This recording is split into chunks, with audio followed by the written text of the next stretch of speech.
Come and play with us, Daddy. Forever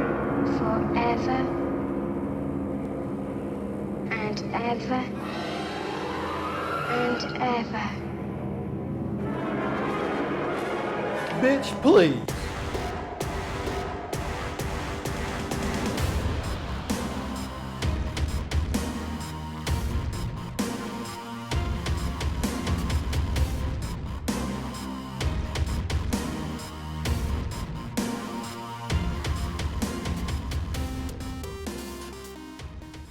Welcome to Magic Hour. I'm your host, Paul Chappell, and today I am doing a no spoilers review of Dr. Sleep, the sequel to The Shining. Stephen King's probably most famous work, although he's had so many famous works. I think it's my duty to inform you that I've said some things in the past about horror films, not liking horror films.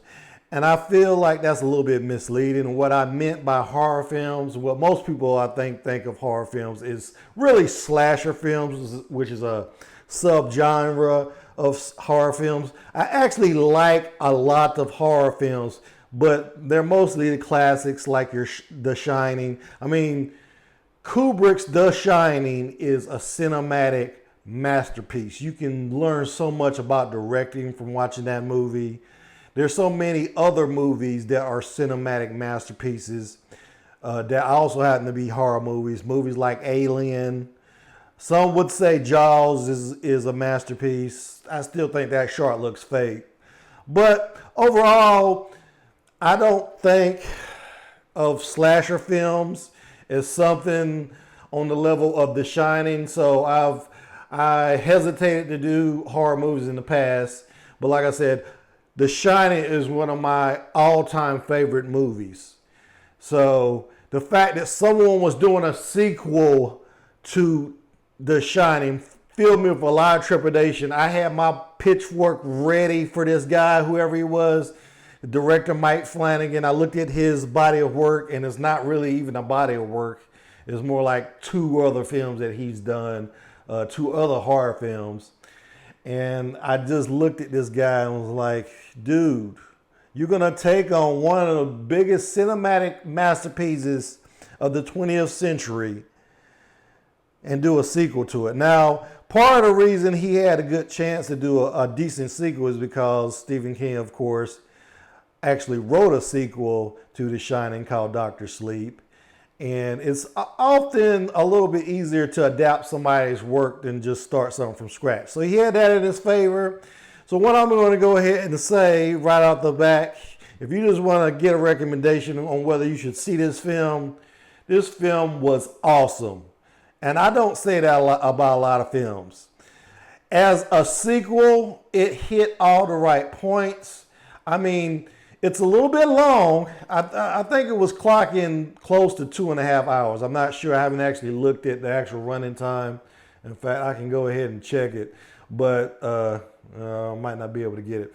But yeah, it was actually 2 hours and 31 minutes. So it was a long film, but I have to say, when I go back and think about what they should cut, I can't really think of a lot that they should cut because there were so many good just set pieces in this film. The actors were cast perfectly. There was a lot of great performances. One of the things I had a problem with going in this movie was the fact that Ewan McGregor was going to play Danny Torrance. I was like, he doesn't look anything like Danny Torrance. He's a blonde guy. I mean, they did color his hair and make it more brown, but I didn't get the Danny Torrance vibe from this guy, but I completely forgot about that 5 minutes into the film. And of course, it helped that they had one of the most beautiful women in films today, Rebecca Ferguson. Now, I've known for Rebecca Ferguson for a while. She was in this miniseries called, I think it was called The White Princess or The White Queen, one of those two. I really can't remember. But it was about the War of the Roses. And she played Queen Elizabeth, not Queen Elizabeth the First. There's actually another Queen Elizabeth, but we won't get into that. Before there was another Queen Elizabeth before the redhead Queen Elizabeth first. But For suffice to say, she was great in that role. Then she got a role in Mission Impossible, one of those Mission Impossible films. I think it was the fourth or fifth film. She's been in two now. She was in the last one. But she's just a gorgeous woman. And she played the villain. Now, usually female villains are not very scary. And in fact, I can only think of another female villain that was just as scary as the one Rebecca Ferguson played. And that was, ironically enough, villain in another Stephen King movie, Misery. So I guess Stephen King's just great at writing female villains. Who knew? But she was terrifying in this movie. Oh my God, I can't believe. I get chills. She says this line in the movie, "Hi there." And every time, the first couple times she says, it's like, okay, that's kind of weird. But the more she says that line, and she says it, maybe this is not really a spoiler. And just so you know, I'm not going to spoil anything past the setup of the movie. So I'll give you a little bit of the plot, the first act, but not anything beyond that. She's the leader of a group, Rebecca Ferguson is. She's playing a character called Rose the Hat. She's the leader of a group called the True Knot. They're kind of quasi-immortal people, and they go around looking for psychic people with psychic ability, and they found that that people with psychic ability, they can harness their vital essence. They refer to it as steam. If they put that person in a state of fear and pain, they can harvest this psychic power and use it to lengthen their lives.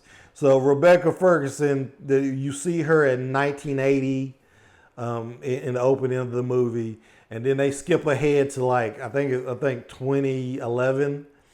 And then they skip ahead again. But when you see her, every time they skip ahead, she looks exactly the same. So she's, like I said, she's a quasi-immortal.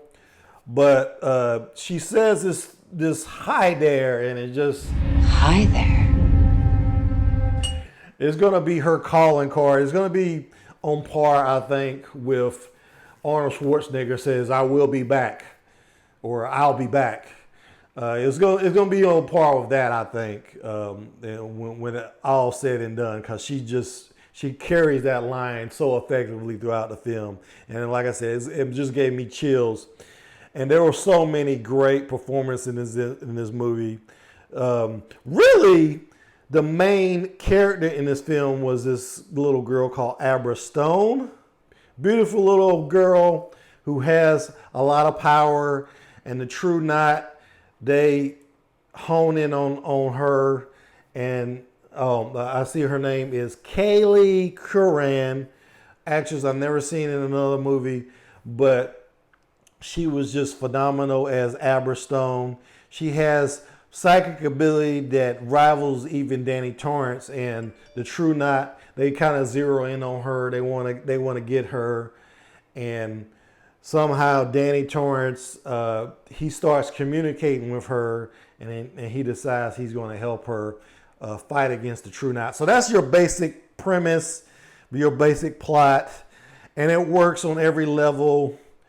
And of course, one of the problems this film had going in is that Stephen King, when he wrote the sequel to The Shining, he made it in a way where you couldn't really discard the book version of The Shining, because I don't know whether you're aware of this, Stephen King did not like the film version of The Shining. He said this in many interviews. He even redid The Shining as a miniseries, with nobody liked, as far as I know. I know some people that really love Stephen King who's read all their books, and even they will tell you the miniseries stunk.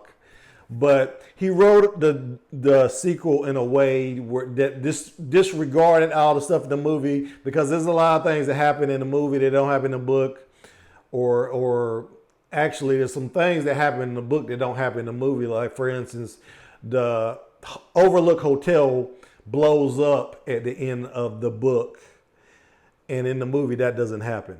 Well, that actually worked out a little bit better for this film because the director had a conversation with Stephen King and says, look, we got to acknowledge the film version of The Shining because that's what movie people in the audience are going to be expecting. Mike's movie stands on its own, but it's also a terrific sequel to Stanley Kubrick's film. So Stephen King agreed with him, said, yeah.